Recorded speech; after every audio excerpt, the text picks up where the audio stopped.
मजा नहीं आ रहा है।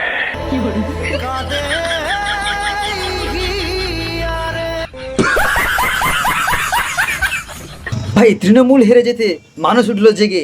আমার সদ্যজাত সন্তানের মুখের দিকে তাকিয়ে দাঁতের দাঁত চেপে ওই জিনিসটা করেছিলাম। আর পিয়াদিকে চোর বলতে দিদি গেল রেগে।